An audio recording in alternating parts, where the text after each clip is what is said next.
끝까지 판다. 끝판토론 스픽스와 광주 전남 스픽스가 함께합니다. 노영희 변호사 그리고 최요한 평론가와 함께하겠습니다. 안녕하십니까? 네, 안녕하세요. 반갑습니다. 우리 최용환 평론가는 지난번에 저희 그 방송 여기서 같이 하면서 나 왜 인사를 안 시켜줬냐라고 서운한 그 내색을 하셔서 아이고. 오늘 우리 시청자 여러분께 인사하시죠. 네. 아, 미치겠다. 예, 스픽스를 사랑해주신 4천만 국민 여러분 반갑습니다. 시사평론가 최요한입니다. 스픽스에 나오게 된 거 영광이고요. 우리 노영희 변호사 그리고 권대희 본부장이랑 같이 방송하게 된 거 영광입니다. 앞으로 열심히 하겠습니다. 많이 사랑해 주십시오. 감사합니다. 아니, 최요한을 모르는 사람들이 별로 없을 것 있나요? 같은데. 아니, 많죠. 왜 그래? 왜 저렇게 겸손하게 누구 먹이나? 그리고 대한민국 인구가 언제 4천만이 됐나요? 언제적 4천만인가요? 그러니까 우리 5천만인데. 네, 그렇습니다. 입이 그리고 붙었어. 게다가 아, 참. 최요한 평론가가 뭐라고 했냐면요. 여기 네. 방송 들어오기 전에 네. 누님. 제가 이제 우리 동접이나 조회수를 걱정을 하니까 누님 걱정 마세요. 저는 이쪽 분야에 저의 고정 팬들이 있습니다. 아, 나만 믿으라. 아, 그래서 제가 묻어가는 걸로. 네. 네. 저도 좀 묻어가고 싶습니다. 일단 저희 그 스픽스가 92만을 또 훌쩍 넘었어요. 이제 100만을 향해서 점점 가고 있는데 여러분 덕분이고, 우리 또 오늘 노영희 변호사 그리고 우리 최요한 평론가께서 또 그 구독자 100만을 향해 갔는데 아마 또 일조하시리라 믿습니다. 자, 지난주에 최상병 특검법 관련해서 국회 그 여야 간의 공방 계속 됐었죠. 지난 4일 같은 경우에 국회 문턱을 또다시 넘긴 했는데 윤석열 대통령의 거부권 또한 오늘 20일 행사될 것으로 보고 있어서 참 갈 길이 쉬워 보이지는 않습니다. 이 거부권의 말로는 도대체 어떻게 될 것인지 현안 분석하고 또 전망도 좀 해보도록 하겠습니다. 일단 두 분, 예. 지난주 국회 공방을 좀 지켜보면서 가장 기억에 남는 말 또는 장면 어떤 게 있었을까요? 네. 먼저. 네. 저는 주진우 의원이 역시 일병, 이병, 삼병, 병장 이렇게 이야기하는 것에 뜨아했습니다. 뭐 군대를 안 갔다 오면 모를 수 있죠. 아니죠. 군대를 갔다 오다 아는 거 아닙니까?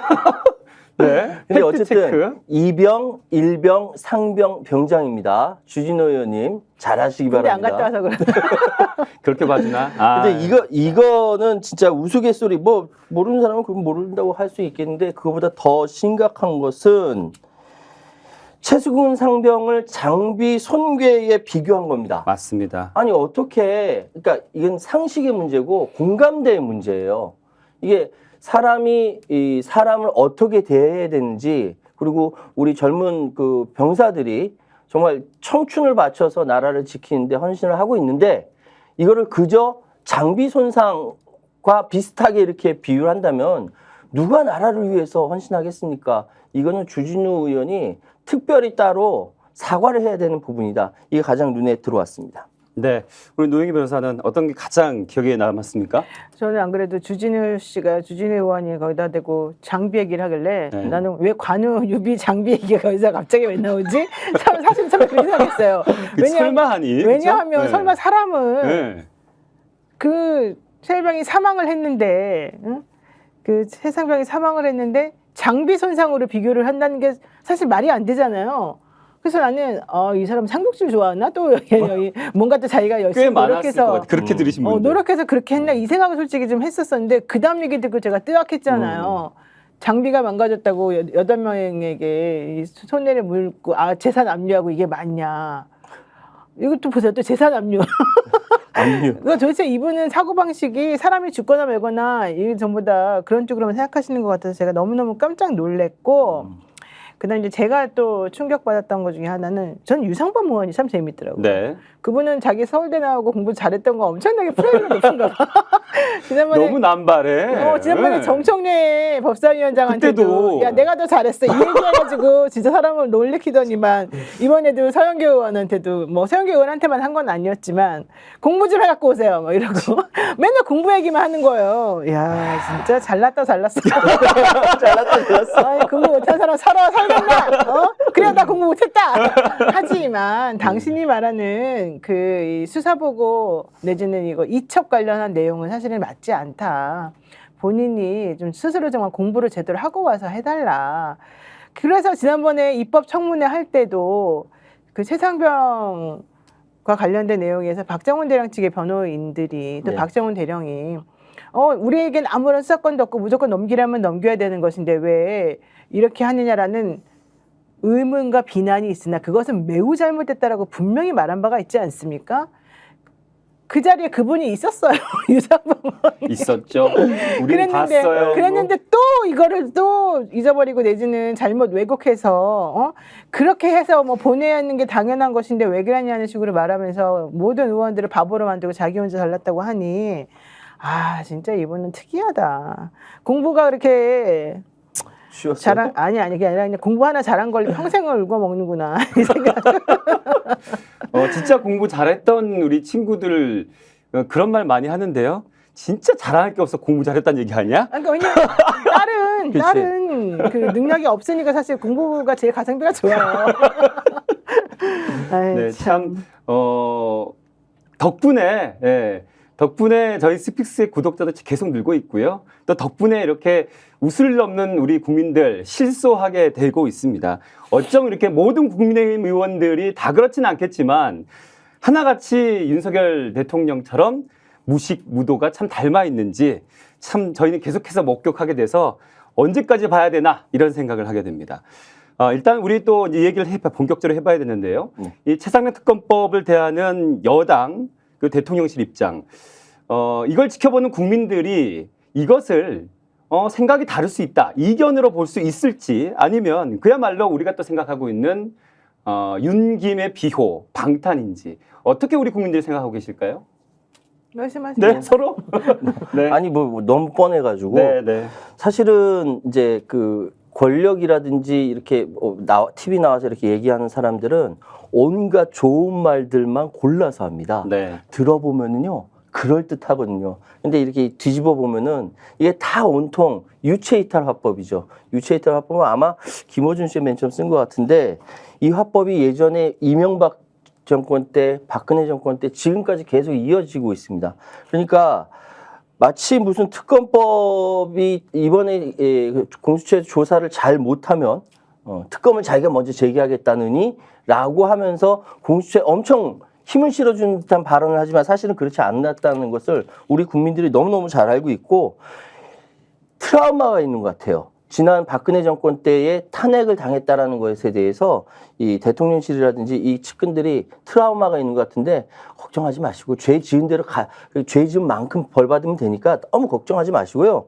지금 그래서 우리 국민들은 그야말로 지금 상황에 대해서는 또 유체이탈 화법하고 있네 라고 느끼고 있는 것 같습니다. 네. 뭐 지금 여당에서는 뭐 위헌의 위헌, 헌법 유린까지 얘기가 나오고 있습니다. 노영희 변호사 그렇습니까? 아니 저는 솔직히 좀 상식적으로 너무 납득이 안 가는 얘기예요. 그 본인이 주장하는 이 최상병 특검의 내용은요.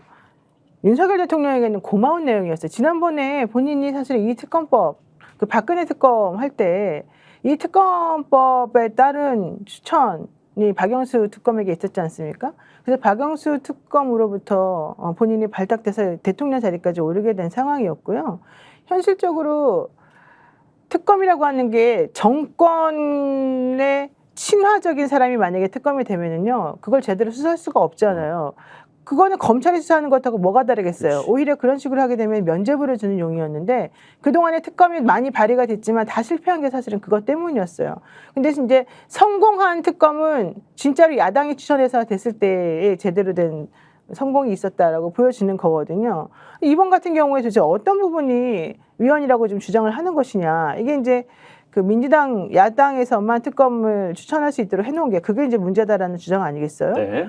아니 그러니까 지금 대통령이라고 하는 엄청 어마무시한 이 살아있는 권력을 제대로 수사를 못하고 지금 그분의 외압이나 이런 것들 때문에 문제가 되는 상황이기 때문에 특검을 해야 된다고 하면 검찰하고 다른 쪽에서 이게 나가줘야 되는 거잖아요.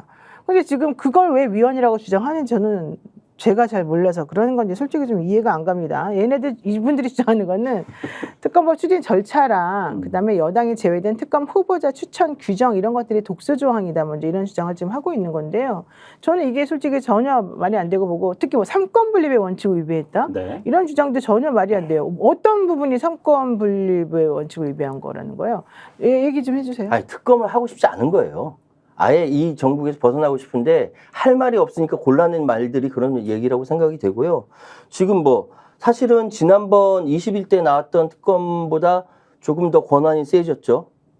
범위가 더 확대됐다라고 이야기를 합니다. 네. 그러니까 박종원 전 해병대 수사단장 같은 경우 현재 항명죄에 대한 군사법원의 재판이 진행 중이지만 특검이 관련 사항을 넘겨받아서 이 부분에 대해서 공소를 유지 또는 취소할지 판단하게 하는 내용이 담겼다라고 해요. 네. 지금 상황은. 네. 그리고 이전에 대한변협 추천권 아예 제외하고 민주당과 다른 비교섭 단체에서 추천하는 걸로 돼 있고 여기에 대해서 또 이야기하는 것이 뭐 최순실 특검과 비교해가지고 네. 뭐 이러저러한 이야기를 하잖아요. 최순실 씨가 그때 야당만 특검을 추천하는 거에 대해서 반발해서 헌재 소원을 했었습니다. 근데 그거 문제 없다라고 했거든요. 그게 그만큼 역사로 우리 남아 있음에도 불구하고 저기서 고집 피우는 겁니다. 왜? 하기 싫은 거야. 계속 밀리는 거야. 끌려가는 거야. 싫은 거야. 이게 바로 그거예요. 노영희 변호사, 우리 뭐 국민이 다 기억하고 있지만 최순실 특검 때 비교를 할 게 됩니까? 지금 이 상황이? 아니 그러니까 최순실 특검 때하고 비교를 해도 사실은 이 지금 현재 대통령실이나 이쪽에서 주장하는 게 많이 안 해도 맞고, 더하잖아요. 예. 네. 그다음에 그때하고 비교해봤을 때 특별히 뭐가 다른지를 잘 모르겠어요. 그때는 그게 옳았고 지금은 옳지 않다. 왜? 대상이 오로지 자기냐 최순실이냐 자기냐 박근혜냐 이게 바뀌었다는 것밖에 없는 거잖아요. 근데 그걸 가지고서 지금 아니다라고 주장하는 것 자체가 현실적으로 좀 말이 안 맞는 것이고 전 여기서 이 조국혁신당도 조금 태도를 좀 잘 했으면 좋겠어요. 왜냐하면 또 제가 뭐 말하면 마치 그들 비난한다고 오해한 사람인데 비난하는 게 아니고요. 조국혁신당은 이제 자꾸 이거 가지고 정쟁을 삼으니 네. 우리가 비교섭 단체, 그러니까 지금 현재 민주당 안으로 나온 게 민주당에서 내세우는 특검 추천, 그다음에 네. 비교섭 단체에서 내세우는 특검, 그렇죠. 이 중에서 한 명 골라라는 게 네. 이제 핵심이잖아요. 네. 그러니까 자꾸 그거 가지고 시끄럽게 하면 안 되니까 조국혁신당에서는 일종의 협상안으로 네. 우리 그러면은 특검 추천안은 포기할 테니 너가 여당하고 야당하고 알아서 잘 해봐라 이제 이거였어요. 민주당하고 네. 국민의힘이. 네. 근데 현실적으로 그렇게 따지면 안 되는 게 그래가지고 결과적으로 그 만약에 여당하고 야당하고가 하나씩 해가지고 특검을 추천한다고 합시다. 그럼 대통령이 누구를 선택하겠습니까? 그거 보나마나 여당이지 않습니까? 현실적으로 그렇게 되면 이게 이 특검이 제대로 된 기능을 하겠습니까? 그럴 거면 뭐 하려고 특검에 그냥 검찰한테 맡겨서 그대로 그냥 니네 잘했어. 우리는 괜찮아. 뭐 이런 얘기나 듣는 게 맞는 거죠. 그러니까 이 조국혁신당의 이 얘기는 뭐 본인들 입장에서는 양보한 것일 수 있고 좋은 것일 수 있습니다만은 내가 봤을 때는 이거는 오히려 일을 망치는 그런 상황이 돼버릴 수가 있기 때문에 저는 매우 옳지 않다라고 지금 생각을 하고요. 네. 문제는 이렇게 하고 나니까 민주당 내부에서도 국민의힘 또 이렇게 할 텐데 또 대통령도 안 받아들일 텐데 또 제의 해봤자 결과적으로 8명 9명 모자라가지고 안 될 텐데 우리가 좀 양보해서 이걸 받아볼까? 또 이런 얘기까지 나온단 말이에요. 그러니까 아이고. 그런 빌미를 주는 것 자체가 문제라고 저는 생각을 해요. 아니, 국민들이 이런 판을 만들어주고 이런 상황을 그 총선을 통해 가지고 다 이게 짜줬는데 민주당 의원들 뭐가 그렇게 두렵습니까? 국민만 믿고 가십시오. 스픽스가 응원할게요, 제발 좀. 네? 갑자기. 스픽스가 응원 하나마나 이렇게 생각하는 거 아니에요 지금?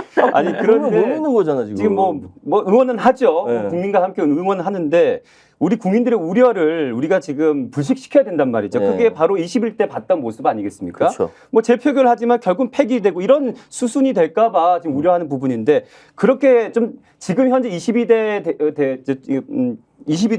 지금 국회에서 민주당에서 지금 하고 있는 어떤 지금 순서들이 21대와 뭐 물론 좀 다르지만 좀 더 확실한 뭔가는 해야 되지 않느냐고 말씀하시는 거 아니겠습니까? 네, 우리 뭘 더 해야 됩니까? 지금 사실은 지난 공천을 통해 가지고 불순물들을 이렇게 표현 좀 그렇다. 걸러냈잖아요. 네. 걸러냈고요. 그래서 지금 22대 민주당 의원들은 굉장히 순도 높은 의원들이라고 생각을 합니다. 네. 그런데 문제는 뭐냐면 그 순도 높은 자기 그 발언을 하려면은 얼마나 당원들과 국민들을 믿고 정말로 움직일 것인가가 문제인데 아직도 과거에 매여서 주춤주춤하는 모습이 있기 때문에 그래요. 지금 절대 겁먹지 마십시오. 지금 겁먹고 쫄고 할 사람은 윤석열 정부가 국민의힘이거든요. 그러니까 민주당 이제 국회의원들이 이번에 당선된 사람들이 국민을 잘 못 믿는 거 그것만 좀 고쳐줬으면 좋겠다라고 말씀드리겠습니다. 과거에 매여서 주춤거리고 있는 분은 누굽니까? 그걸 이름을 얘기해. 모르는 거 아니에요? 얘기 안 할래. 네. 괜히 욕먹을까봐. 아니, 그분들이 지금 당신과 괴리된다고 말씀할 수 있지 않습니까? 그러니까 제가 네. 저번에 이제 국회의장 선출에게 있어서 당원들의 의지와 무관하게 찍었던 사람들 있지 않습니까? 네. 그 사람들에게 이야기하는 거예요. 네. 저 한 명은 알아요. 누군지. 나도 네. 같이 밥 먹고 그래서 아는데 지금 보시면 뜨끔하시겠네요. 뜨끔하죠. 네. 예. 네. 그래서 사실 당원들을 믿는다는 거, 국민들을 믿는다는 게 사실 쉽지 않습니다. 예. 이게 국회의원 딱 되고 보름 딱 지났는데 벌써 기득권이 되어 있는 모습을 보거든요. 네. 그러니까 그런 것들 다 내려놓고 과거와 다르다. 새로운 역사, 사상 초유의 일을 만들어간다는 생각을 좀 하셨으면 좋겠습니다. 국민들은 아마 지금 22대 전국 이렇게 흘러갈지 아셨을 것 같아요. 사실 뭐 어렵지 않은 예측이고 또 어떻게 나올지 알고 있었기 때문인데요. 네. 그러면 민주당과 범야권이 공세가 지금 적정 수준인가 좀 따져볼 필요가 있습니다. 노 변호사님 할 말 많으실 것 같아요. 아니 저는 민주당이 지금 이렇게 하는 거 말고 더 뭘 하겠어요. 할 게 더 없다? 왜냐하면 민주당은 사실은 총선에서 선택을 받았어요. 왜? 우리가 윤석열 대통령의 잘못된 행동들에 대해서 이렇게 세게 나가겠습니다. 21대에서 너무 점잖게 힘없이 아무것도 못하고 이렇게 된 것에 대해서 미안하게 생각했습니다. 반성을 그때 했고 대통령이 더 이상 전횡을 휘두르면서 국민을 유린하지 않도록 우리가 하겠습니다라고 하는 말을 했고 그래서 이번에 많은 분들이 그렇게 뽑아준 거지 않습니까? 네. 그러면 그에 걸맞는 행동을 하는 것이 맞죠. 사실은 21대 때 마지막으로 이 최상병 특검을 통과시키게 하고 싶었습니다만은 결국 그 인원수를 가지고도 못 해냈잖아요. 200석이 안 돼서. 그래서 그때 다짐했던 게 뭐예요? 우리 22에 들어가면 제일 먼저 이거부터 통과시키겠다. 그리고 김건희 특검법 관련해서 다 순차적으로 하겠다라고 했어요. 그래서 그걸 하기 위해서 어쨌든 그래도 불구하고 200명이 안 됐기 때문에 마음대로 할 수는 없으니 네. 일단 최상병 특검 관련해가지고 입법 청문회 열어서 사람들에게 다 알리고 그동안에 나왔던 여러 가지 거짓말들이 무엇인지 확인을 해주고 또 실질적으로 그때 무슨 일이 벌어졌는지에 대해서 우리들에게 정리를 해주고 네. 그리고 그와 관련해서 문제점이 무엇인지 이런 것들을 다 국회의원들끼리 다 확인을 했고요. 국민들에게 많은 부분들에 대해서 설명을 해주었습니다. 그리고 국민의힘 사람들이나 다른 야당에게도 이 특검이 왜 유지가 되고 통과가 돼야 되는지에 대해서 그만큼 설명하고 설득을 했지 않습니까? 네. 그러고 난 다음에 지금 탄핵 얘기까지 나오고 탄핵에 대한 국민의 여론이 벌써 100만 명이 넘고 110만 120만까지 넘었잖아요. 네, 네. 그렇게 많이 된 걸 보면은 국민들하고 민주당하고 똑같이 생각하고 있다는 거잖아요. 그러면은 여기서 민주당이 우리 이 정도 했으니까 됐어. 우리 그냥 쟤네랑 좀 점잖게 하자. 이러고 가만히 있어야 되겠습니까? 당연히 여기서 계속해서 끝까지 밀어붙여서 이 특검법만은 통과를 시켜야죠. 그리고 더 중요한 거 대통령이 어차피 제2요구권 행사할 거 뻔히 알았잖아요. 네. 거부권 행사한다고 그동안 말했었고 더 웃긴 거는 그럼에도 불구하고 그들은 이제 논리를 만들어내서 경북경찰청이 7월 10일경에 수사 발표할 테니까 그거 보고 하자 이러니까 지금 끌어낸 거잖아요. 네. 게다가 안철수 의원도 지금 특검법의 통과를 찬성을 했단 말이에요. 네, 네. 이런 걸 보더라도 민주당은 하겠다고 말한 걸 약속을 차근차근 지키고 있는 중이니까 저는 뭐 쌀때기는 역풍 얘기 좀 그만 좀 하고 제발 불지도 않는 역풍 얘기를 해가지고 맨날 자기네 도망 다닐 생각만 하고 있고 언제 역풍 분 적이 있어요 도대체가? 안 해가지고 그냥 봄바람이 태풍으로 변해버렸지 생각을 한번 해봐요.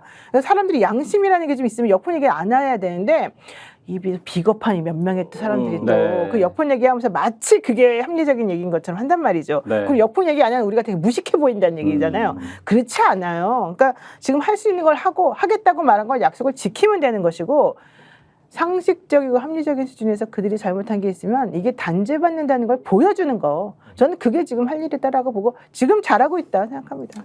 마지막 잘하고 칭찬으로 끝났는데요. 비판으로 가는 줄 알았는데 마지막에 칭찬으로 딱 마무리를. 민주당 잘하는 거예요 지금 현재. 이거보다 더 이상 어떻게 하겠어요. 우리가 200명이 안 되는데. 조금만 더 이렇게 잘하고 있는데 채찍질을 하자면은 지금 아파요. 하지 마요. 좋으라고. 네. 수도 없이 많이 벌어지고 있는 시민사회단체의 활동에 민주당이 같이 결합했으면 좋겠어요. 예전에 박근혜 탄핵 관련돼서 시작됐던 모습을 보면은 맨 처음 몇만 명으로 시작해 2만 명, 3만 명 일반 시민단체로부터 시작을 해서 정말 상상하지 못할 정도로 쫙 늘어나 234만 명까지 됐지 않습니까? 그거 제도권 야당에서 결합하니까 그렇게 되는 거예요. 지금 제도권 야당에서 결합을 하면은 보수들도 다 따라올 수밖에 없어요. 왜? 윤석열이 징글징글하기 싫거든.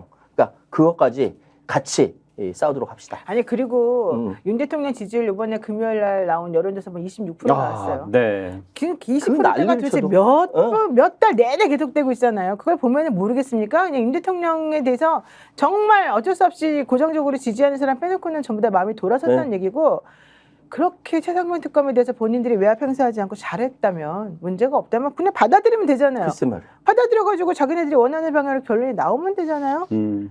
뭐 우리가 그거를 뭐 조작을 하겠습니까? 뭘 어쩌겠습니까? 그러면 받아들이면 되는데 왜 그렇게 두려워하죠? 이해가 안 가는 거죠. 자, 민주당은 잘하고 있다. 그리고 조금 더 잘했으면 좋겠다. 이렇게 또 얘기가 나왔는데 사실은 좀 전에 말씀 중에 우리 노 변호사님 또 조회수 엄청 나는 짤 쇼츠가 나올 것 같아요. 짤데기 없는 역풍 소리 그만해. 아 너무 지긋지긋해졌어 진짜. 사실은 저희 그 지난번에 국회의장 당선 뭐 그때만 해도 이제 우현식 의장 당선에 대해서 약간 비판 얘기를 좀 했더니 스픽스 그때 구독자분들 중에 또 동접자도 굉장히 많이 떨어지고 뭐 민주당 비판 좀 하려 그러면 조금 걱정들을 많이 하시는지 아예 듣기 싫어 하시는지 좀 그런 경향이 있었는데 아 그건 그때 네. 우원식 의장 때문이 아니라 추미애 의장을 뽑으라고 하는 사람들의 민의를 무시하고 국회의원들이 추미애 말고 조금 더 점잖고 약간 약해 보이는 그 의원식 국회의장을 뽑았던 것에 대한 항의 표시였지 스픽스에 대한 항의는 아니었을 것 같아요. 그래서 살짝 뭐 오늘 이 또 비판으로 갈까 싶었는데 어쨌든 칭찬으로 마무리를 해 주셨습니다. 아 지금 나 때문에 그때 스픽스 굉장히 중요한 역할을 하고 있어요. 어이가 없네. 스타야, 스타. 저 좀 봐주세요. 어이가 없네. 이런 식으로 나를 물먹입니까? 자, 지금 최상병 특검법 관련해서 민주당에서의 공세 지금 어떤 잘하고 있다. 좀 더 힘을 냈으면 좋겠다는 얘기와 함께 조금 더 얘기를 나누고 싶은 건 이것이 최종적으로 우리가 원하는 길로 가기 위해서는 국힘에서도 양심의 소리가 나와야 된다. 그게 있거든요. 뭐 안철수 의원 뭐 찬성표 유일하게 던졌는데 국힘 내에 반윤의 움직임이 포착이 된다라는 얘기 또한 들리고 있습니다. 네, 혹시 들으신 바 있으십니까? 그러니까 지금 현재 굉장히 미묘한 게 뭐냐면은 한동훈이 진짜 찐친윤에서 반윤으로 돌아섰잖아요. 요 상황이 굉장히 미묘한 거예요. 지금 7.23 전당대회가 있고 전당대회에서 지금 1대3으로 싸우고 있습니다. 한동훈이 네. 반윤으로 싸우고 있어요. 네. 근데 한동훈이 당대표가 될 걸로 저는 추정합니다. 그런데 당대표가 되면은 지금까지 국민의힘이 가지고 있는 스탠스하고 조금은 달라질 수 있다. 그러니까 예전에 박근혜 탄핵 당시에 그 소위 얘기해서 권성동이 아니라 김무성 같은 역할을 네. 만약에 한동훈이 그런 역할을 수행할 수 있지 않을까라고 추정하는 사람들이 있어요. 네. 그것은 어디까지나 현재의 윤석열 정권이 씨를 뿌려놓은 거예요. 지금 상황에서. 한동훈이 윤한대전 이야기 했지 않습니까? 네. 윤한대전 1차, 2차 했는데 모두 사실 4번 싸웠다라고 하는데 사실 1차, 2차는 모두 다 윤석열이랑 싸운 게 아니라 김건희랑 싸운 겁니다. 김건희랑 싸웠고 거기서 나중에 서천 화재 나왔을 때 고개 90도로 꾸벅하면서 네. 정리했는데 그 이후로 계속 벌어졌던 거예요. 좀 이따가 또 뭐 문자 얘기도 하겠지만 네. 이 상황에서 한동훈이 당대표가 된다? 이건 굉장히 미묘한 전국의 파급력이 미칠 수 있다는 이야기가 여의도 참새들 사이에 굉장히 많습니다. 네. 노영희 변호사께서는 보수 안에서 반윤의 움직임 얘기 들어보신 적 있으시죠? 한동훈 라인으로 줄 서는 사람들 그렇죠. 얘기를 사실 들었는데요. 네. 제가 확인을 해보니까 한동훈 라인으로 줄 서 있는 의원이 30명이다 그랬어요. 근데 원희룡 의원이 등장하면서 원희룡 라인으로 줄 서는 사람이 70명이다. 이렇게 되면 좀 애매해지죠. 네. 그럼에도 불구하고 한동훈 비대위원장이 이번에 문자 논란 얘기하면서 네. 또 조금 약간 수세에 몰리는 상황이 맞아요. 지금 됐어요. 네. 그러니까 이건 전부 다 한동훈을 죽이고 원희룡을 당대표 시키려고 하는 용산의 저는 작전이라고 생각을 하는데 그렇게 따지게 되면은 한동훈 라인으로 줄 서려고 했던 반윤 세력들이 좀 드러내놓고 뭔가 하기가 좀 곤란해질 가능성이 조금 있어요. 그런데 네. 안철수 의원 같은 경우는 사실 인기가 없거든요. 그 네. 당내에서. 네. 그러니까 지난번에 그렇게 다선 의원인데도 불구하고 위원장도 못 되고 그러지 않았습니까? 그렇지만 소신 발언은 어쨌든 했고 소신적인 행동을 보였죠. 네. 그리고 이게 재의결하더라도 나는 소신껏 또 역시 찬성표 던지겠다는 말을 했죠. 네. 그러니까 국민의힘에서 너 나가. 넌 도대체 누구 편이야? 이렇게 나오는 거잖아요. 네. 여기 보면은 김재석 같은 사람이 이제 가장 간당간당한 사람이에요. 김재석 그전에는 한동훈은 아니 나는 괜찮은 것 같으니 나는 여기 난 찬성표 던지겠어. 내지는 특검해야 될 것 같아. 이렇게 말을 하다가 네. 이번에 그 필리버스터 하고 통과시키고 할 때 야, 내가 원래는 찬성표 던지려고 했는데 필리버스터 하는 모습을 보니 아, 이거 마음이 갑자기 바뀌어가지고 이거 반대표를 던지게 되었어. 이제 이렇게 나온 거거든요. 네, 네. 그러니까 지금 국민의힘 의원들이 저는 다 김재섭 의원과 같은 마음들이 좀 많을 거라고 생각해요. 그래서 조금 애매하긴 합니다만 힘을 더 내십시오. 힘을 내십시오. 스픽스를 믿으시고 네, 저를 다시 봐주세요. 누구에게? 스픽스를 믿으시고 여러분. 국민의힘 많은 의원들에게 스픽스 믿으면 쫓겨나겠지만 차라리 그게 나. 왜냐하면 대통령은 3년이면 없어지고 네. 본인은 4년이 임기가 그치, 있는 거잖아요. 그치. 네. 머리를 잘 써야 되고 시대의 흐름을 잘 봐야 됩니다. 여러분들 잘 생각해봐요. 하늘에 내리는 것도 물론 국회의원의 운이지만 네, 네. 그걸 운을 만드는 것도 본인인데 남들이 모두 다 예스라고 할 때 나 아니요 그 말 할 줄 알아야 된다는 거잖아요. 네. 한번 잘 생각해보세요. 네. 근데 그 안철수 의원 같은 경우는 그 얘기 할 줄 알았어요. 지금 맨 처음 일단 그 찬성한다고 했어요. 찬성했어요. 네. 그런데 재의결하게 되면은 그래도 자기 찬성한다라고 이야기했다가 12분 전에 네. 12분 전에. 보도가 들어오기를 며칠 전 12분 며칠 전 전에 12분 전. 네, 네. 며칠 전 12분 전에 네. 보도가 들어오기를 아닐 수 있다라고 이제 입장 변화가 있다라는 보도까지 있었습니다. 그러니까 그분이 맨날 이래서 이래서 안 되는 할 거. 거면 끝까지 가야지. 그러니까. 지난번에도 괜히 뭐 손가락을 뭐 자르네 어쩌네 하더니 자르지도 않고 한 명은 갑자기 지지해버렸잖아요. 그때 네. 토론회하고 난 다음에 맞아요. 그 이후에 또 지금 쇼츠 나오겠네요. 아니 그 이후에 본인 손가락 자른다. 안 손가락 자르죠? 어떻게 아니 그 이후에 본인이 얼마나 그 당내에서 입지가 이상해졌어요. 사람은 그러면 안 되고 정치인은 한번 소신을 다 가졌으면 끝까지 가야 돼. 손가락이 잘리더라도. 근데 손가락 잘릴까 아플 것 같은데 괜히 마음을 떠나서 바꾸고 이랬다 저랬다. 그럼 누가 그분을 소신 있게 보겠어요. 그러면 안 된다고요. 아유 정말. 우리 방송 보시는 분들이 저희를 늘 응원하지만은 않습니다. 스피스가 네. 그게 문제예요. 맨날 응원하는 사람들이 있어야지 힘이 나서 계속 끝까지 하지. 그런데 저는 오히려 이 점이 또 나쁘지 않다고 생각하는 게 저희의 어떤 주장이나 어떤 논조를 뭐 비판의 시선 볼 수 있죠. 생각이 다를 수 있으니까. 그런데 그 안에는 아마 보수의 분들도 보고 계시구나라는 느낌이 드는 댓글이 있습니다. 네. 그분들께 말씀드리는 거예요. 네. 네, 저희가 말하는 걸 잘 전해달라고 지금 말씀을 드리는 거예요. 아마 지금 저희가 지칭하는 그 누군가 그분들이 이 방송을 보고 있을 거라는 생각은 들진 않기 네. 때문에 네, 댓글 보시는 분들에게 좀 전달해달라 이 말씀드리는 거고. 야 자기 욕 안 먹는다. 이렇게 무책임하게 말한다. 뭐가 또 우리 욕하라고 지금 그러는 거 아니에요 지금? 그러지 나름 마. 지혜롭게 나름 지혜롭게 아 사회자가 진짜 이렇게 여러분 점점 이렇게 수세에 몰리고 있는 또. 자, 그러면 이런 얘기가 나왔을 때는 결국 국힘안에서 지금 차기 당권 주자 때문에 1대3 싸우고 있는데 또 아까도 얘기 너무 나왔지만 좋아하고 있어. 문자 그러니까 김건희 여사 총선 전에 한동훈 비대위원장에게 보낸 그 문자 때문에 또 지금 수세에 한동훈 차기 당권이 몰리고 있어요. 그런데 보수에서는 또 이걸 우려하는 거에 뭐냐면 그만 좀 또 안에서 싸워라. 니들끼리 그만 싸워라. 이러고 있단 말이에요. 근데 지금 그 문자가 쉽게 끝날 얘기가 아닌 것 같은데요. 논란이. 지금 상황은 그러니까 이전에 익십이라고 얘기하죠. 익십이라고 네, 얘기죠. 읽었는데 그러니까 뭐 했다. 이 논쟁을 좀 이렇게 우리 스픽스 시청자들에게 말씀드려야 될 것 같아. 그러니까 김건희 명품백을 받은 상황에 대해서 네. 김건희 씨가 한동훈 비대위원장 시절에 문자로 보냈다는 것이죠. 굉장히 장중하게, 정중하게 1월 19일 날.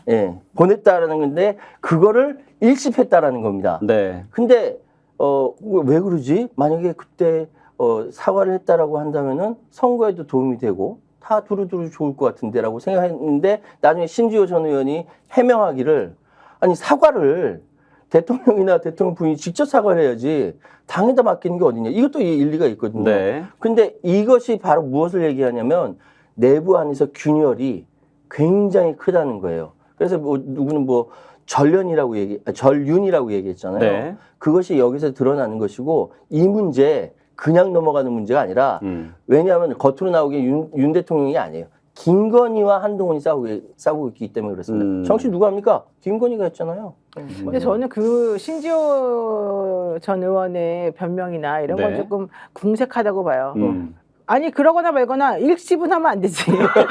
말을 해줘야지. 잘 읽었습니다라든가 그치. 심사숙고하겠습니다라든가 사실 무응답이 제일 기분 나쁘죠. 의논하겠습니다. 뭐 이렇게 대답을 해야지. 우리 그럼 카톡 하지 마. 그걸 네. 일십해놓고 인지 와서 뭐 그때 당내 여론이 안 좋았다, 뭐 그때 그거 하면 안 된다는 사람들이 있었다, 다른 어떤 의원이 아 무슨 사과냐 이런 말 했다, 그런 것 때문에 우리가 고민하다가 이렇게 된 거다. 이게 말이 돼요? 대통령 부인에게? 아니 여사님이라고 안 붙인다고 우리 혼나는 이 마당에 대통령 부인인 그 여사님이 감히 문자를 5번이나 보냈다는데 그거를 다 일십을 많이도 해버려요? 보냈네. 말이 안 되는 거잖아. 게다가 내용을 잘 들으면 얼마나 정중한지. 맞아요. 이게 이제 조금 요약해가지고 좀 추격한 거 읽어주시죠. 읽어드릴게요. 네. 이게 그 CBS 한판 승부에 나오는 김규환 논설위원, 이분이 이제 이 회사 잘렸어요. 지금 네. 이제 외부인이 됐는데 그것까지 알려주시고. 나랑 친하니까 나랑 친해요. 이 사람이 옛날에 오렌지족이었어요. 그래서 또 집이 부잣집이어서 TMI를. 아니 내가 다 너무 아는 게 많은데 말해주고 싶지만 야, 대단하다. 내가 나중에 그건 그렇고. 따로 네. 말해줄게요. 네. 어쨌든 이 사람이 정리해 놓은 내용이 이거예요. 한동훈 위원장님, 최근 저의 문제를 무리를 일으켜 부담을 드려 송구합니다. 송구합니다. 봐봐, 대통령 부인이 송구합니다. 송구. 네. 게다가 무리를 일으켜, 그다음에 몇 번이나 국민들께 사과를 하려고 했지만 대통령 후보 시절 사과를 했다가 오히려 지지율이 떨어진 기억이 있어 망설였습니다. 그럼에도 불구하고 당에서 필요하다면 대국민 사과를 포함해 어떤 처분도 받아들이겠습니다. 와, 어떤 처분도 받아들이겠습니다. 사과를 하려면 하고 다 한 것도 요청하시면 더한 것도 요청하시면 따르겠습니다. 한 위원장님 뜻대로 따르겠으니 검토해 주시기 바랍니다. 이렇게 이야. 공손하게 이렇게 보냈는데 일십을 해? 간단히나 부었나? 완전히 간이 부은 거지. 그치. 요즘에 뉴스 검색해 보면요, 이거 먹으면 간 부은다 이런 기사도 있어요. 잘 생각해 봐봐요. 야, 오늘 야. 토론 이렇게 흘러갈지 몰랐는데 완전 재밌는데요. 생각해봐요. 이거를 이 사람은 간이 부었다. 어떻게 이 문자를 입수했겠어? 누구한테? 김규환의 성향을 아는 저로서는 네. 말하고 싶지만 말은 못하겠습니다만 네. 이걸 도대체 누가 흘렸겠어요? 이거는 저쪽 편에서 흘린 거거든. 근데 중요한 건 중요한 건 한동훈이 왜 이런 선택을 했느냐? 그렇죠. 나는 윤하고 다른 길을 간다. 내가 윤하고 저도 각을 그렇게 세워야 봅니다. 된다. 네. 난 김건희를 딱 떼어내고 싶다. 사실 이거라고 좀 보여지는데 그래도 또 요즘에 또 약간 좀 수세 몰리니까. 간 네. 보는 식으로 네. 김건희 특검법은 안 된다는 또 이런 얘기하니까 보면 참 애절하고 박절하고 정말 힘들다. 정치가 불쌍하다. 지저분해요. 정치 아니 그 진짜 김건희 지저분하고. 여사 네. 문자. 근데 한동훈 비대위원장 네. 하나 더 말할게요. 그, 내 문자도 네. 씹었기 또 때문에 있어요? 저번에 말했잖아요. 들어봅시다. 한동훈 비대위원장 네. 당대표 되길 열심히 되길 응원합니다. 그랬는데 씹었다 그랬잖아. 네. 이 사람 잘 씹어. 참 이걸 쿨하다고 해야 될지 이게 좀 네 가지가 없다고 해야 될지 개념이 없는 거 아니에요? 네. 아니 그래도 머리가 좋으니까 또 우리가 얘기하면 또 자기가 알아서 또 잘 판단할 수 있으니까 말해주지 마야 돼. 근데 네. 지금 한동훈으로서는 지금 자기 자신의 정치적 운명이 걸려 있는 앞으로의 이제 며칠이잖아요. 네. 7.3 전당대회까지. 네. 근데 지금 전체 다 1대3으로 자기가 싸우고 있고 사실 그 윤상현 의원 별로 표가 없기 때문에 윤상현 빼더라도 1대2로 싸우고 있지 않습니까? 그럼에도 불구하고 저는 한동훈이 현재의 선택을 할 수밖에 없다. 이거는 그 예를 들어서 100에서 지지율이 40%밖에 나오지 않아도 한동훈이 이깁니다. 나머지 60%를 나머지 후보들 갈라먹기 때문에 네. 이길 수밖에 없는 구조이긴 한데 그럼에도 불구하고 한동훈이 나중에 당대표가 됐을 때 자기의 길을 윤과 차별화돼서 가기 위해서는 최대한 득표율을 높여야 되거든요. 그 사항이 이런 이제 그 문자라든지 이런 것들 때문에 걸림돌이 될 수 있기 때문에 주춤주춤하는 것 같아요. 근데 과연 그 차별화가 어떤 차별화인지는 아직은 제가 예단하기는 어려울 것 같습니다. 네. 저는 좀 반대견해요. 예, 지금 한동훈 비대위원장과 관련해서 이 용산이나 원희룡 전 장관이 머리를 진짜 잘 쓰고 있어요. 한동훈만 안 되면 된다는 거고 이번에 결선 투표를 만들어놨기 때문에 과반만 안 넘기면 저는 원희룡이 된다고 봐요. 그래서 이번에 과반이 안 될 가능성이 사실은 매우 높아졌어요. 이 문자 솔직히 누가 보냈겠어요? 김건희 아니면 한동훈 둘이 가지고 있는 건데 이걸 이렇게 해가지고 했을 때 물론 뭐 3쿠션으로 한동훈 쪽에서 이거를 돌렸을 수도 있겠지만 그렇게 해봤자 결국 자기만 피보는 건데 그건 내가 보기에는 불가능해 보이고 김건희 여사 쪽에서 난 이렇게 원래 사과할 마음도 있었고 난 착한 사람인데 내가 얘한테 당한 거다. 음. 이제 이거를 하고 싶어서 사실은 그 흘렸을 가능성이 높잖아요. 그렇죠. 자, 그런 상황이라고 한다면 그 후폭풍 때문에 지금 공격당하는 게 누구예요? 한동훈이잖아요. 그렇죠. 또 한동훈 비대위원장이 처음에 혼자 나왔을 때는 어대한이었는데 지금 어대한 소리 쏙 들어갔어요. 내가 아까 원희룡 장관 쪽으로 사람들이 줄 서고 있다 그랬잖아요. 나중에 결선만 가게 되면은 원희룡하고 나경원하고 연대해서 결국은 원희룡 쪽으로 나가게 될 가능성이 크거든요. 그러니까 한동훈 비대위원장을 지키려고 하는 사람 측에서는 한동훈이가 과반을 무조건 1차에서 넘기지 않는 이상은 진다고 보는 수밖에 없는 거예요. 게다가 조직력이 없어요. 한동훈 비대위원장은 지금 자기가 이번에 총선에서 뛰었기 때문에 원칙적으로는 국회의원들이 자기에게 고맙다고 생각해야 된다고 생각하겠지만 네. 자기가 사실은 공천 주고 힘준 사람은 비례밖에 없어요. 비례의원들은 지역구 조직이 없거든요. 그러면은 당원들로부터 사실은 제대로 된 힘을 받을 수 있는 그게 없단 말이에요. 네. 그렇지만 나경원이나 원희룡은 어때요? 당원들로부터 지지받을 수 있는 게 엄청 튼튼하게 뿌리 깊은 사람들이잖아요. 그렇죠. 게다가 용산에서 지원을 엄청 세게 지금 해주고 있잖아요. 그러면 일단 1차에서 과반으로 먹고 들어가지 않는 이상은 한동훈은 오히려 끝낼 수가 있다. 그러니까 이 부분에 대해서는 정말 깊이 생각을 하고 여기서 이걸 잘 생각해야 되는데 한동훈 비대위원장에 붙어있는 내지는 멘토하고 있는 사람들은 네, 러닝메이트들. 네. 네, 러닝메이트라고 할 것도 할 것도 없고 없어. 그 주변에 있는 네. 싱크탱크 그룹들은 네, 네. 사실은 이 국민의힘 속에서 또 엄청나게 막 힘이 좋거나 막강한 사람들이 아니에요. 이 사람들이 약간 진중권 맨날 얘기 왜 나오겠어요? 그렇긴 하죠. 네. 네. 아니, 근데 그 부분에 대해서는 조금 더 저도 또 의견이 있어요. 좋아요. 네. 왜냐하면은 지금 사실은 우리가 지금 한동훈을 이야기하는 것은 이의제이지 않습니까? 오랑캐를 통해서 오랑캐를 물리친다라고 해서 한동훈으로 인해서 윤석열이 칠 수 있는 전략을 고민을 한다라면은 이번에 민주당 입장에서 한동훈이 되는 것이 훨씬 더 앞으로의 전국 운영해 나가는 데 있어서 훨씬 유리하다는 생각에 이 말씀을 드리는 것인데 한동훈 후보 자체가 이게 등장하게 된 것은 윤석열에 대한 반작용으로 등장했어요. 맨 처음 시작할 때는 어쨌든 그 윤석열이 키워준다라는 차원에서 결정을 했지만 실제로 권력의 핵심으로 들어간 한동훈으로서는 계속 그 윤석열의 따까리 역할, 따까리 이미지만 가지고 있다라고 한다면 클 수가 없는 상황이었어요. 그래서 중간에 유난대전이라는 그 무리를 빚으면서 그쪽에서 생각할 땐 하면서 여기까지 성장했고 맨 처음 시작했던 사실 어대한이라는 것은 한동훈한테 유리할 게 아니었어요. 그렇죠. 이것이 들어가서 네. 한동훈 진영 내에서 긴장하는 것이 훨씬 더 유리한 판이라고 생각을 하고 어쨌든 7.23 전당대회를 통해서 결정되겠지만 이번에 원희룡의 런닝메이트였던 박신영 청년 최고위원이 지금 컷오프가 됐단 말이죠. 네. 컷오프 되는 상황까지 간다면은 그리고 지금 여러모로 긴장된 상황에서 계속 간다면 저는 그럼에도 불구하고 국민의힘 당원들이 윤석열을 거부하고 있기 때문에 지금 상황은 한동훈이 차기의 당대표가 될 가능성이 크다라고 말씀드리겠습니다. 국민들 당원이 윤석열을 그렇게 본다고요? 네, 별로 안 좋아요? 그래요? 자, 지금 두 분의 얘기를 들어보면 결국 그렇게 저는 보여집니다. 국힘 내에서는 그러니까 그 지금 차기 당권주자들이 표현하는 용어를 써서 얘기한다면 배신자라는 용어를 쓴다면 네. 국힘 안에서는 누가 진정 배신자냐면 한동훈으로 가는 거고 그렇죠, 그렇죠. 그렇지만 보수의 민심에서는 진정 배신자가 한동훈일까? 까인 거잖아요. 아니 보수가 두 층이라니까. 어. 완전 극우적인 아스팔트 보수가 있고, 그 약간 그 앞에 있는 보수가 네. 있고, 그 다음에 중도가 있고 진보가 있고 저쪽 진보가 있는 거잖아요. 그러니까 26%밖에 안 나오잖아. 아니, 완전히 그러니까 극우. 지금 윤석열을 지지하는 쪽에서는 네. 사실은 한동훈을 싫어하니까. 그래서 사실은 한동훈을 비토하고 싶겠지만 그 다음에 있는 그 보수들과 중간에 있는 사람들까지 이제 합쳐가지고 한동훈을 지지한다고 좀 봐야 되는 거고 그래서 이번에 나경원 원희룡이 사실 연대하게 되면 그 앞에 있는 보수들 그러니까 네. 완전 극우 보수들 말고 네. 그 사람들 표를 이제 쫙 끌어오게 될 거란 말이에요. 그래서 한동훈이 표가 그만큼 뺏길 수가 있다는 얘기죠. 보수 안에서의 중도 또 TK의 또 지역 민심도 제가 들어봤을 때는 은근히 조금씩 그 얘기가 수면에 올라오는 게 뭐냐면 보수 계멸의 주자가 윤이다. 네, 그렇죠. 그게 올라오고 있거든요. 그래서 사실 지금 당권 주자만 볼 게 아니라 대권 주자로 봤을 때 지금 이 구도가 맞느냐 이런 얘기를 지금 논해야 된단 말이죠. 그래서 제가 여쭤보는 거예요. 네. 그 현재의 보수 진영에서 팬덤을 갖추고 있는 유일한 정치인은 한동훈입니다.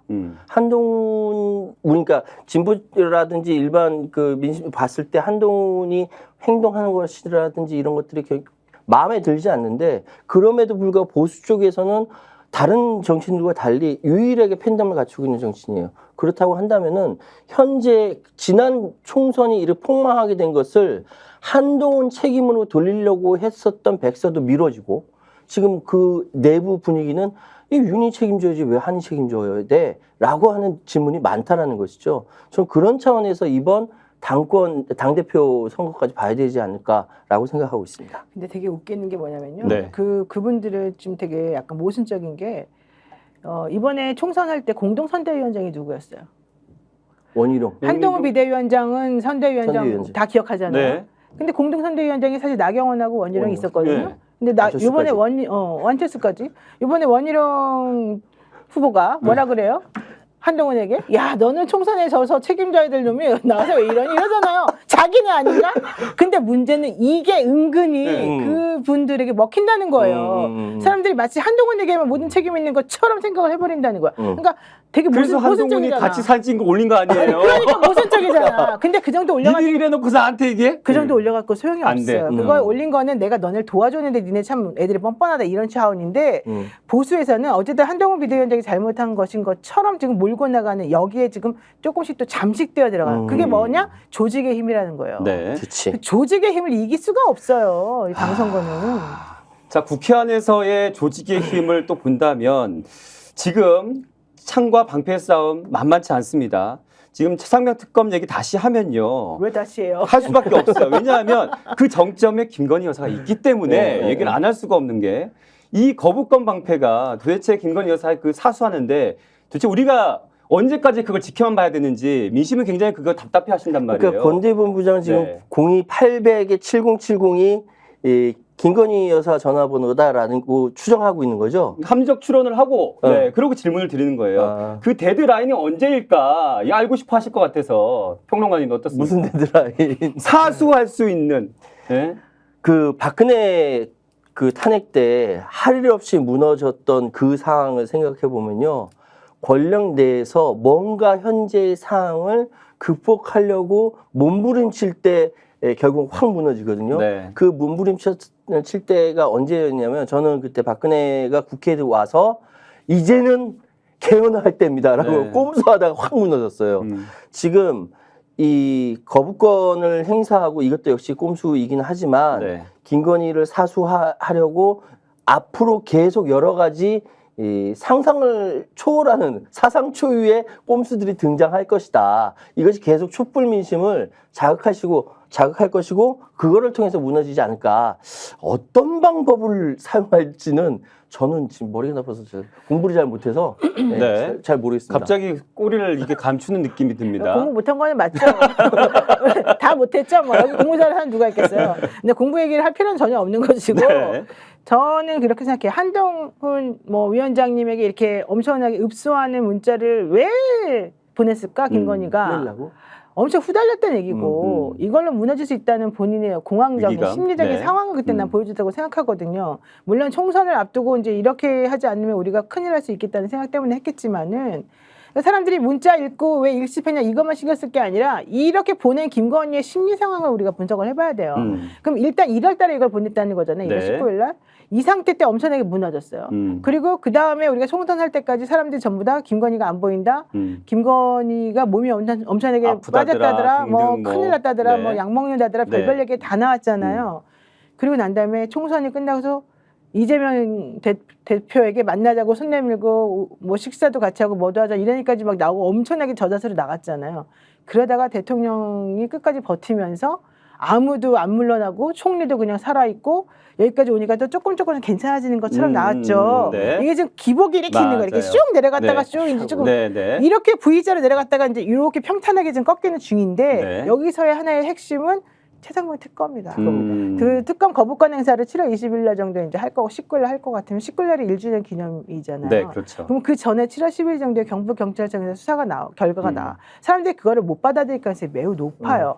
거기에 대해서 분노가 지금 있는데 대통령이 거부권 행사해서 막 불을 끼얹었잖아요. 기름을. 네. 그 여기에다가 이제 다시 이제 제2 요구가 있고 7월 23일 그 중간에 뭐가 있어요. 당대표 선거가 있잖아요.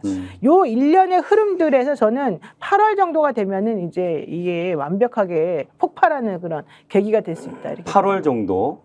네. 지금 120만의 탄핵이 지금 청원이 모이고 있습니다. 지금 김건희 여사의 어떤 지금 여당에서 대통령실에서 사수하려고 하는 그 데드라인 또한 윤석열 대통령의 탄핵과 거의 시점이 맞물리지 않겠는가. 7월 20일이에요. 네. 그러니까 탄핵 서명 여러분들 기억하십시오. 탄핵 서명의 마지막 날은 7월 20일까지입니다. 그러니까 7월 19일까지 열심히 하시고 민주당 빨리 서버 증설해 주시고 해주세요. 네. 자, 혹시 그러면 마무리하는 차원에서 다음 주 주목하는 현안 어떤 것들 좀 보고 계신지 우리 평론가님부터. 네. 저는 간단하게? 지금 그 계속적으로 100만이 넘어가는 게 120만이 되고 있는 현재의 윤석열 탄핵 이 부분이 민주당에서 과연 입법청문회로 직접 갈 수 있었는지 네. 이 부분이 굉장히 파워풀하다는 생각이 들거든요. 입법청문회에 들어간다는 것은 그야말로 국민들 여론을 한 곳으로 확 모을 수 있는 힘이기 때문에 저는 이 부분에 주목을 하고 있습니다. 네. 노변 선생님께서는. 네, 저는 물론 저 탄핵 국면도 계속 봐야 되고 탄핵 서명도 네. 그다음에 또 하나는 아까 말한 대로 경북경찰청의 이 수사 결과 발표 봐야 되고요.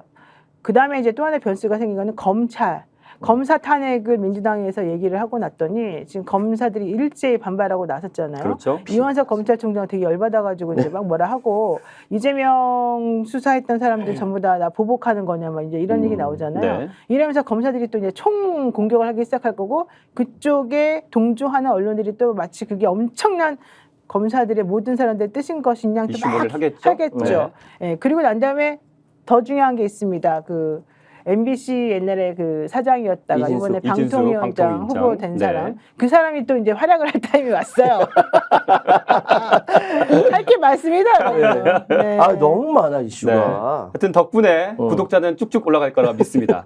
자, 오늘 급한 토론은 뭐 이런 정도로 마무리하면 될 것 같습니다. 뭐 윤석열 대통령 여러분 측에서는 거부권의 그 어떤 말로 라는 주제로 좀 얘기 나눴는데 시기를 우리 평론가들께서는 한 8월 정도로 보신다고 하니까요. 머지 않았네요.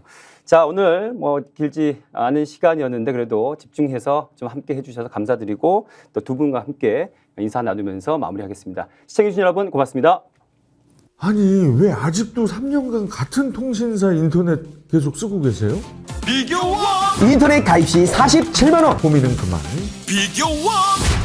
지금까지 이런 인터넷 가입 업체는 없었다. 현재까지 940억 이상 상품을 지급한 여기 서경석의 인터넷 비교원이 있습니다. 유심 변경 시에 추가 혜택이 주어집니다. 물론 이 모든 게 설치 당일 지급됩니다. 인터넷 비교원 통해 인터넷 가입하고 지인에게 홍보해주세요. 본인 추천을 통해 가입한다면 5만 원이 추가로 지급됩니다.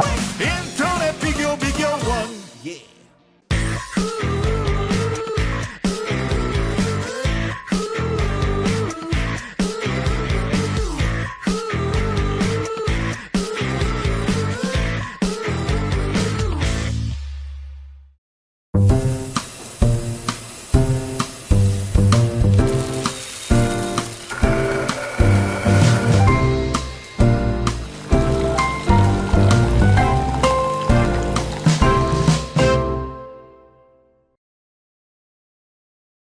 보험에도 점검이 필요합니다. 요즘 경기가 어려워서 보험료 내는 것도 부담스럽죠. 보험료는 줄이고 보장은 넓게. 건강보험도 자동차 보험도 나에게 맞춤 보장. 믿을 수 있는 보험 전문가들. 믿을 수 있다 더 착한 보험. 본 광고는 손해보험 광고 심의 기준을 준수하였으며 유효기간은 심의 결과 통보일로부터 1년입니다. 구독 빠르게 가 스픽스 좋아요.